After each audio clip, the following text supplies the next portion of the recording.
I'm Max Sellman. I'm the product manager for gene editing here at Aldevron. I'm excited to take you through the good work that our team's been doing around CRISPR nuclease manufacturing, as well as RNP characterization. So let's get into it.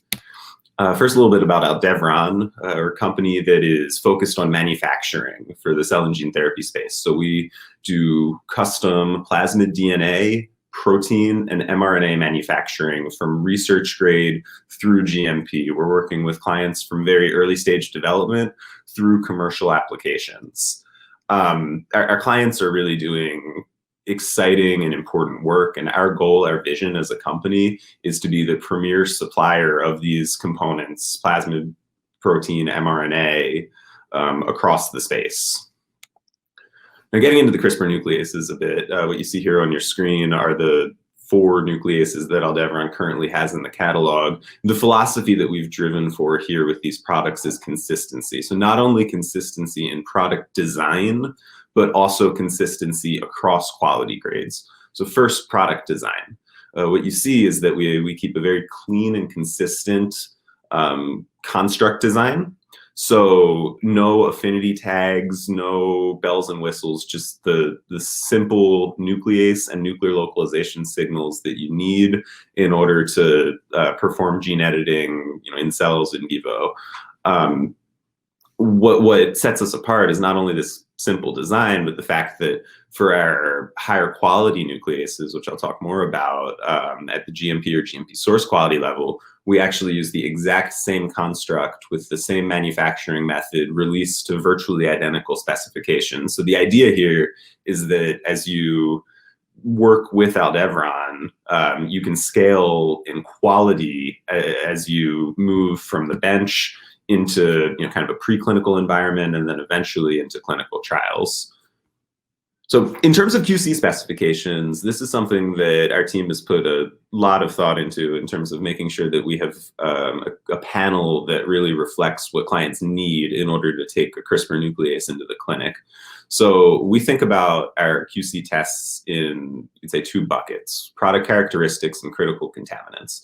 For product characteristics, we're asking the question of, what is it about this protein? Is it pure? Is it aggregating? What is its concentration? Does it have good in vitro activity when targeted at a gene of interest?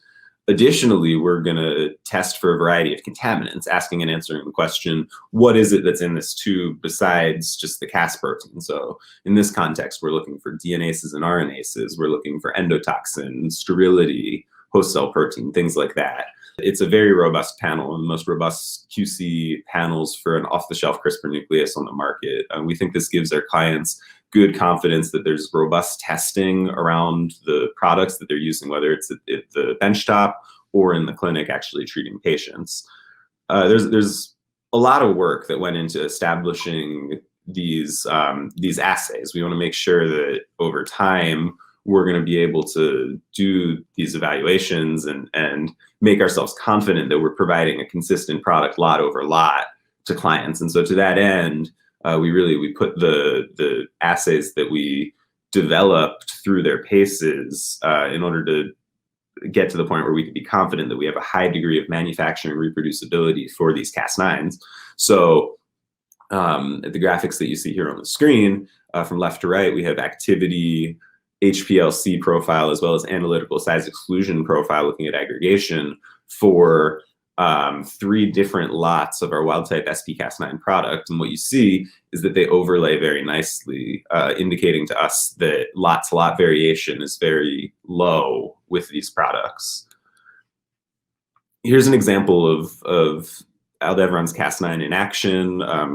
Our collaborator, Mark Osborne at University of Minnesota, put this data together for us, just a simple experiment where he's targeting a knockout of the human TCR alpha gene in T cells. And what you can see here is quite robust editing.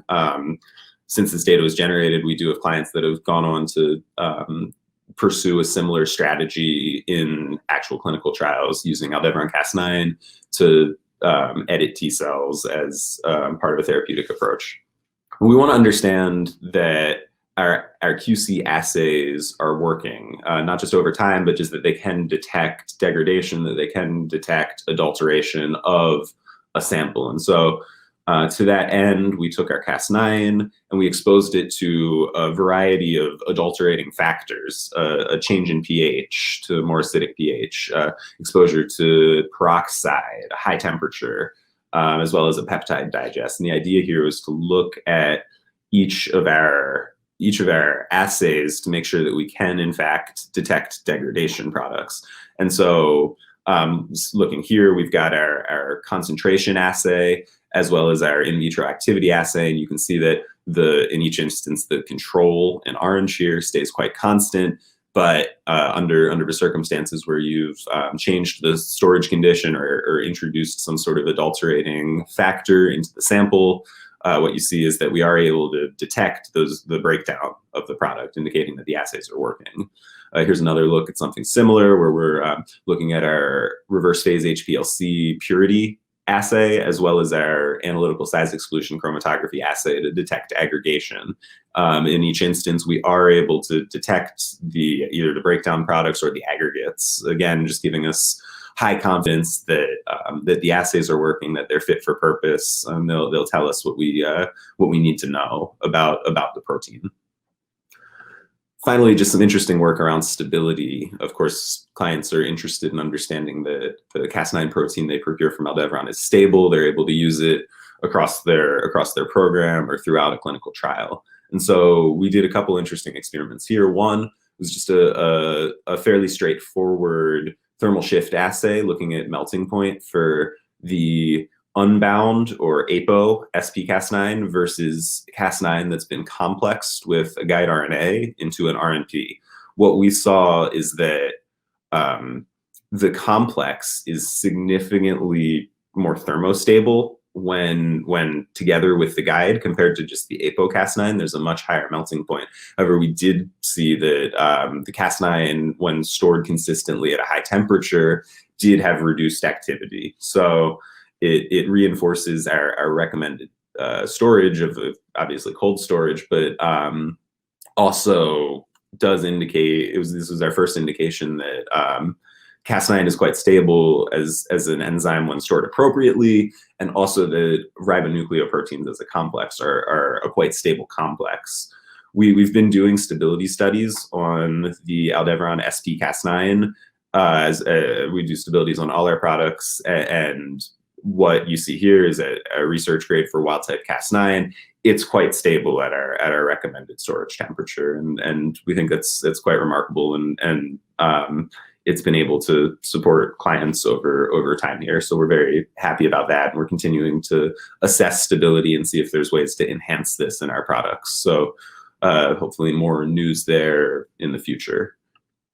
I want to shift gears a little bit, talk about really exciting technology that Aldevron's been able to bring into the fold in partnership with IDT, which is the SpyFi Cas9 nuclease. So this is a modified version of wild-type SP-Cas9, which was originally discovered, characterized by IDT and Matt Porteous's lab at Stanford, where they found that a single point mutation in the wild-type SP-Cas9 sequence, an arginine to an alanine at position 691, has the effect of greatly reduced off-target gene editing while still maintaining excellent on-target activity. So what you see here on this slide is just that comparison. So in blue, you're seeing an Aldevron wild-type Cas9. We also put a competitor Cas9 in gray there for context. And then in the warm colors, you've got the SpyFi Cas9, this high-fidelity variant. And what we see, in terms of on-target editing, you still get robust gene editing, especially when we're using the higher concentrations of the product. It's very, very similar to what you're seeing for wild-type SP-Cas9. But when you switch to the off-target sites, we targeted a gene using a guide where we knew that there would be off-target editing with a wild-type Cas9. So we'd expect to see here, like we do at off-target site 1 and 2, some robust editing, certainly higher than you would want for an off-target site, but you know that there's no signal, virtually no signal coming through from SpyFi. And this has been borne out again and again If you're having trouble with off-target editing, it can be sometimes it's guide design, but sometimes it can be as simple as switching from a wild-type SD-Cas9 to a high-fidelity variant like SpyFi-Cas9 nuclease, which will reduce that problem for you. Aldevron was the first company to launch GMP Cas9 as a catalog product. This was exciting, generally well received. It allowed clients who were very early in the process of taking CRISPR to the clinic to not have to source a custom batch of GMP Cas9 with all the challenges and costs that sourcing custom GMP products entails. We were able to just say, hey, you can buy it off the shelf in the quantities that you need. With quick turnaround on delivery. So this was well received.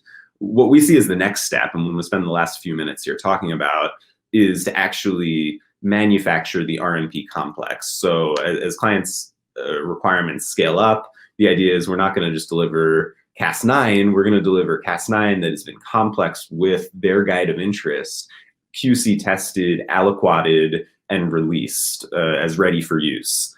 And so we've seen a lot of interest in just the months since we've announced this service, and we're really excited to tell you about it and to continue to innovate on this platform as people bring CRISPR more into the clinic and into the mainstream.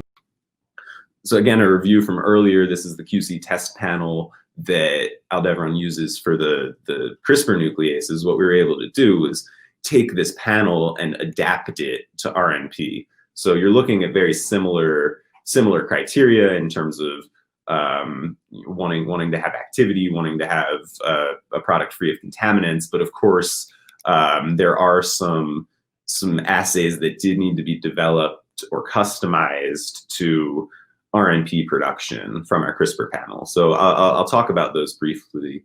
We will look at free guide, free Cas9, as well as we have our in vitro activity assay, which of course we already used for our Cas9, but we would have to adapt with the client's guide and make sure that it's working for the client specific guide Cas combo as opposed to just our generic one that we do. For the new assays that we developed, first free Cas9, we looked at a lot of different criteria for this. Of course, we want to be able to distinguish the bound Cas9, the RNP complex, from the Cas9 that didn't get complexed and thus isn't going to be able to cut.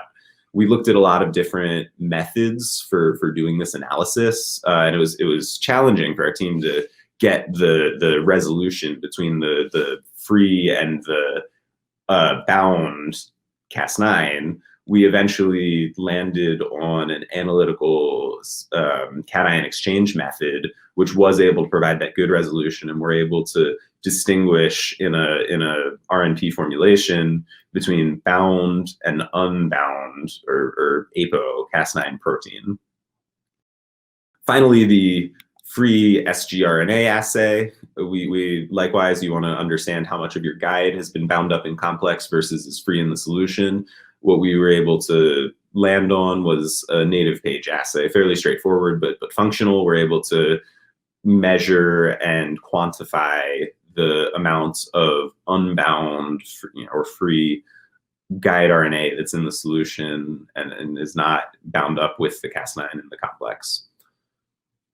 We think that this assay, along with the free Cas, the custom activity assay, and the rest of the panel, really together provide a very robust solution for clients, and they can have the confidence that the RNP that they're going to put onto their cells and ultimately treat their patients with is consistent starting material from experiment to experiment. So we see this as the next evolution of the sourcing of CRISPR reagents, and we're really excited to partner with clients in this space to develop this platform and bring this to the market. So I really appreciate your time and attention today. And if there's any questions at all in the content of this presentation, please do reach out to us. We're eager to talk and continue the conversation. Thanks so much.